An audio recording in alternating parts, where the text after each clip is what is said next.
Hey, what's up? Harrison here. I wanted to talk about why people don't take advice. You know the people, the ones who always resist advice, or they might ask you what to do. Oh, Harrison, what should I do with this? I got this problem, that problem, the other problem. Do they really want a fix to it? No. All they want to do is they want to get sympathy from you, and they have other agendas that they want from you that looks like they want advice. So here's the thing. Taking advice from people is a damn good idea because you can save yourself time, money, and energy. Instead of fucking around yourself trying to figure out something and trying to fix something, you can go to an expert and you can tap their years of experience, you can tap their millions of dollars of investment, and for a little bit of time, you can tap all that expertise. Sometimes you don't even have to pay for it. Other times, if you need a really good lawyer, paying for a top lawyer, paying for a top accountant, paying for top expertise in different areas, investment advice, business advice, marketing advice, relationship advice. Oh God, did I have to mention relationship advice? Because a lot of people don't want relationship advice. They want to continue struggling. So getting advice from people who know what they're talking about, who have the experience, who have the expertise and have applied it and been there and done that, this is good value. You're going to save yourself a lot of time, energy, and money. That's if that's what you're interested in, saving time, energy, money. Not everybody is. A lot of people, they want to waste time. What they want is they want sympathy. They want people to empathize with them. They want to manipulate others into rescuing them or giving them stuff without having to pay for it. And this is all packaged up as in, soliciting advice. So here are the top reasons why a lot of people don't take advice. Number one, they're egotistical and they think they already know. They think they already know all the answers. They think they've got it all figured out. They think they're wiser, smarter, more intelligent, more capable than what they actually are. And so they think they are, that you call them a know-it-all. They think they've got it all sussed. So if you try and give these people advice, they take it as a personal affront that somehow you're saying that they're inadequate, unable, and don't know what they're doing. So they won't take the advice because of that. They think they've already got it sorted. That's number one. Number two reason people don't want to take advice is because they are in denial. So people in denial don't want advice because in order to listen to your advice, they have to come out of denial and acknowledge that there's a problem. Now, if you don't want to acknowledge that there's a problem, you want to stay in denial, someone has expertise and advice, you don't want it no matter how much it's worth. And trust me, this happens all the time. I've had people pay me hundreds of thousands and millions of dollars for advice. They've paid me millions of dollars for advice and not taken it.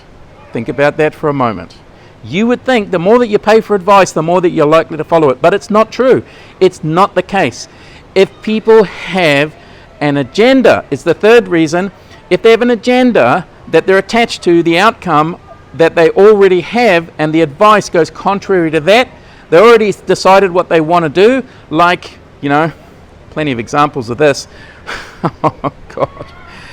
Oh, if they have this agenda and your advice is going to go contrary to their agenda, they will ignore it. They will pretend like they didn't hear it. Doesn't matter how much money they paid for it, they still won't follow it. It's absolutely incredible. So being in denial, having an agenda, or having a payoff for things being the way that they are. So they might have a struggling business, they might be struggling in their relationship, but they have a payoff in the relationship. Like, for example, they might not be happy and they'll ask you for advice. They say, oh, Harrison, I see you help a lot of people in their relationships. You help a lot of successful people be more successful in their health, in their careers, and particularly in their relationships. I'm interested in your relationship advice because my relationship not doing so good. I'm not happy, my wife or my husband, they're like this, like this, like this, like this, like this, like this.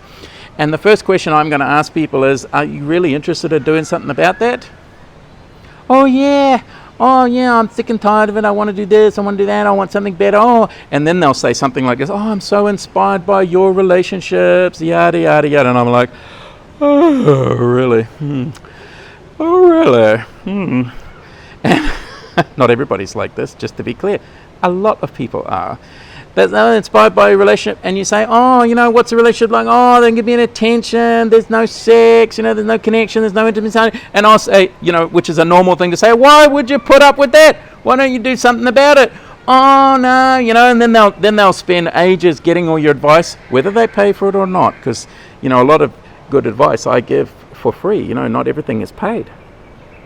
And even the paid ones, you know, and they just have resistance to doing anything that you suggest that's going to rock the boat. And it turns out that they're attached to their partner and the relationship being the way that it is. Why? Because they have a financial payoff. Let's say their partner is paying all the bills. Then they're not going to rock the boat. Doesn't matter what you say. Doesn't matter how bad the relationship is. Doesn't matter if they're controlling, dominating, dismissive, abusive. They'll stay in there because the money payoff is too great. So they don't want to leave because of the payoff. So when someone doesn't take advice, you always got to look for what is the payoff that keeps that particular circumstance or situation in place. Once you find it, you can address that. Then maybe the person is staying in this dysfunctional, disconnected, unfulfilling relationship because of the money, because they don't believe they can make it on their own. So if you're going to support that person to make changes, you've got to address their lack of self-belief that they can make it on their own. You have to deal with that thing, because that's the real issue that has them stuck in this dead-end, no good relationship. It's the same with people who are in a job they hate, might pay the bills, might give them the money they want, or not. A lot of people think the job they have is better than the one they don't, or, you know, they won't give it up because of the money, even if they hate it and they really want to be doing something else, but, you know, they'll put up with it. And you got to deal with their lack of self-belief that they can do better. So if somebody has a low standard, they're going to, you know, be resistant to anything better. So these are some of the reasons. There are a few others that I haven't time to get into in this particular video, but these are some of the reasons why people don't want to take advice. They think they know better, they're in denial, and they have a payoff for keeping things the way they are. So if you're in the advice business, which many of us are, if you're in the advice business, it pays to understand these things. The other thing is, you could try not giving advice. You can ask people the following question when they ask you what they think, what you think. No, what would you do if you were like them? You can ask them, well, what do you think? And you can give them examples of other people and ask them, well, what do you think of that? Is that something you could do? And you can avoid giving advice, which is kind of a fun game too, when you just avoid it and then see what they come up with. Anyway, these are my thoughts and my musing for the day about why people don't take advice. And, you know, just another side note at the end of this video, if you come this far watching the video, hey, thanks for sticking with me. I appreciate it, and I appreciate the connection. If you've got a comment, a thought, a question, drop it below, and I'm happy to chat with you. Or give me a call. Chat. Love it. I love to talk to people. Give me a bell.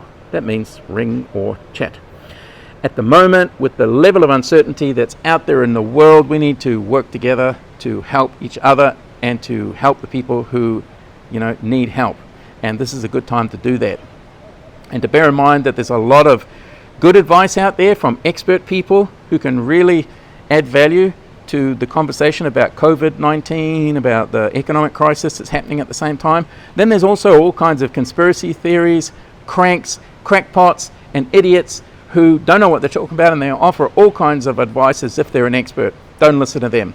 Stick with the experts, and the best thing is to try it out for yourself, and if it works, hey, keep doing it. This is Harrison. See you around. Ciao.